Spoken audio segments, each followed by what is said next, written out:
Our next problem will be with a pulley. So you have a pulley that is, this, first of all, this pulley has radius r. That's important. R is given. R is given. And this pulley also has moment of inertia I about its central axis. It's not massless anymore. This pulley is mounted on frictionless bearings. We have two masses here that are attached to the cord that is massless and unstretchable, M1 and M2. Both masses are given, M1 and M2. We need to find the acceleration of mass M1. So what is acceleration of mass M1? That's the problem. Which formulas will we use? How will we approach this problem? We will use second law. And since motion is along y, we will use second law in projection in y. Fy is may. We also will use second law for the rigid bodies that tells us that tau external is equal to I alpha right-hand rule. And we will start with free body diagram. I will draw the free body diagram for mass M1.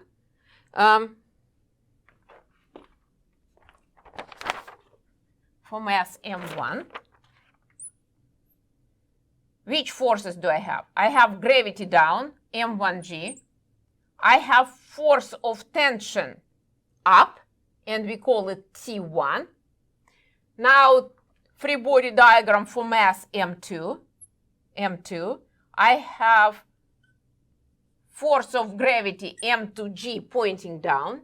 I have force of tension T2 pointing up, and T1 is not equal to T2. We lose energy because we have this friction in with the rope rotating the disc. There is friction between the rope and the disc. The disc is not massless anymore. So I need to draw the free body diagram for the disc.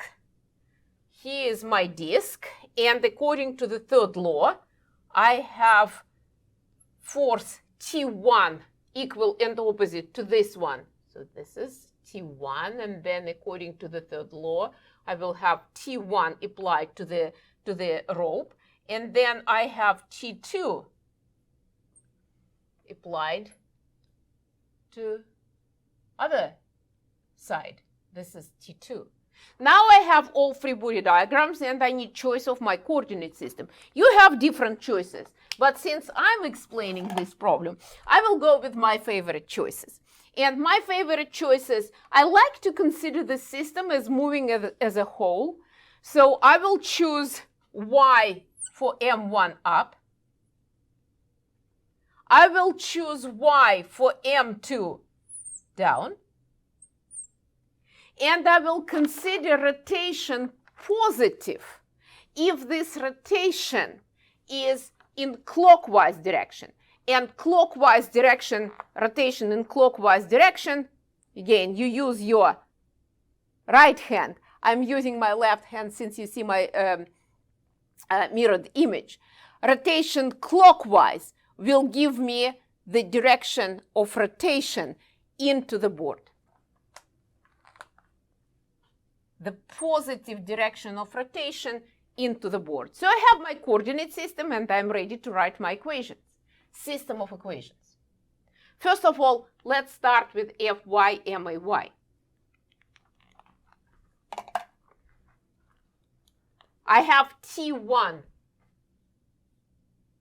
with positive, with plus, positive projection of T1 with my choice of coordinate system, minus M1g. And this is equal to M1 A1y. Now I have, since I decided to go with different choice of y for block M2, I have M2g minus T2. Can you choose same direction For y for both blocks, yes, we will discuss it later. You can do it. Choice of coordinate system is your choice. It has to make your life easier. M2G minus T2 is equal to M2 A2Y. A2Y. Now I have to write tau external I alpha for the disk. This is R, and this is R from the pivot to the point where the force is applied. Let's write tau external, and we always bring vector R and force. We start them from the same point. This is R, and this is T1. You use your right hand. You put your things, again, narrow down your choices. Cross product is either in or out. When you put your fingers along R and you bend them towards force, the direction, your thumb shows you the direction of torque, and it is out of page. So torque for T1 will be out of the page. And out of the page is negative direction for us. So the projection of torque T1 on our choice of coordinate system will be negative. That's why I write minus T1 times R, or RT1. RT1. Now I do same thing with T2. R is to the right. We bring them to start them from the same point. This is R from the pivot to the point where the force is applied. This is T2. Use your right hand, you put your fingers along R, you bend them towards T2, and your thumb shows you direction of torque, and the torque is into the page. This is tau 2.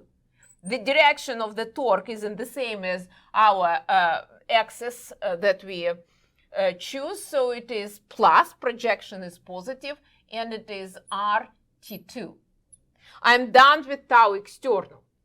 It is equal to I alpha, where alpha is angular acceleration. Now we need to relate angular acceleration alpha and linear acceleration AY. And we understand that AY is tangential component of acceleration. Remember, A theta, tangential component of acceleration, is 2 dr dt omega dr dt omega plus R alpha. And this is 0 since we have a rigid disk. Radius is not changing. This is radius of the disk. So this guy is 0, and we have A theta, which is R alpha. So I write it here A. Why any of them? Because A1y is equal to A2y. Let's call it just AY. Why are they equal to each other? Magnitudes are equal because we have this rope, unstretchable. And projections have the same sign because of our choice of coordinate system. When this block goes up, we have positive projection of A1y. We have also positive projection of A2y that is moving down. And then, since it is AY, I will just write AY is equal to R, where R is radius of the disk, times alpha. Now let's count our number of equations and number of unknowns. How many equations do we have? 1, 2, 3, 4, 5. 5 equations. How many unknowns? A1y, A2y, alpha. What else we don't know? T1 and T2. So we have 1, 2, 3, 4, 5 equations and 1, 2, 3, 4, 5 unknowns. Problem solved. Now the rest is just doing algebra. And let's look at this equation from this system of equations. From this one, I immediately see that alpha is equal to AY over R. I remind you that what we are looking for this linear acceleration A. So I try to get rid of all unknowns and have one equation with one unknown variable, which is AY. We expressed alpha in terms of AY. We already used this equation. Now let's stare at first two equations. And if we stare at them, we will realize that if we add them, 1 plus 2, 1 plus 2, then we will have combination of tensions that we will express from the equation number 3. Let's do 1 plus 2. We will have T1 minus M1G. Then I have plus M2G minus T2. We added left-hand side of equations. And on the right-hand side, since my accelerations are the same, I factor it out and I have M1 plus M2 AY. I replaced A1Y and A2Y by AY. Now I have here T1 minus T2 on the left plus M2 minus M1G. And this is equal to M1 plus M2 AY. From the third equation, let's express T2 minus T1. T2 minus T1. T2 minus T1 times R, I factor out R, is equal to I. And alpha is AY over R. Let me move to the left a little bit for you to be able to see it. One more time. I have T2 minus T1 times R. And this is equal to I. And alpha is AY over R. AY over R. Or in other words, T2 minus T1 from the third equation is I, AY, divided by R squared. I'm ready to bring this into my equation. So here I have T1 minus T2, so this guy will come with minus. Minus I, AY over R squared plus M2 minus M1 G. And this is equal to M1 plus M2 AY. And look at this. We have one equation with one unknown variable, which is AY. I can express AY in terms of what is given. I will write it here with different color. So what will be my AY, the final answer for AY? Let's see if you can see it. I think yes. AY is in this guy and this guy. So I need to combine these two guys. I bring this guy with minus to the right with plus. And what I have on the left is M2 minus M1. After I brought this guy to the right and I factor out AY, I have M1 plus M2 plus, on another side of the equation, I over R squared. I over R squared. And we don't forget G, M2 minus M1 G. Why did I write it this way? I put it G here, because now when we look at it, after all these calculations, we immediately see that the dimension is correct.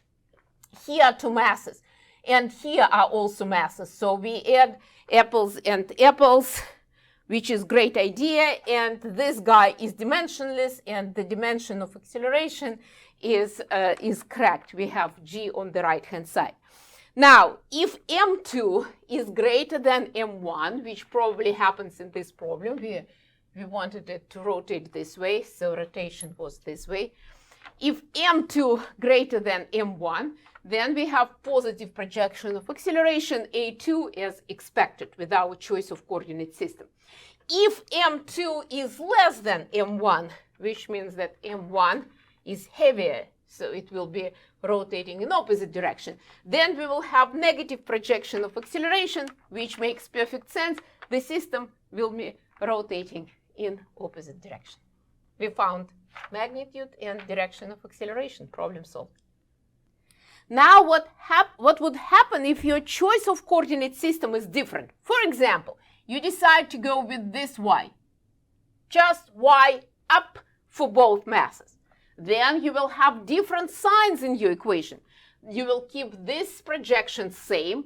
In the second equation, you will have minus m2g plus t2. And now, when you write the projections of acceleration, if a1y is positive, then a2y will be negative.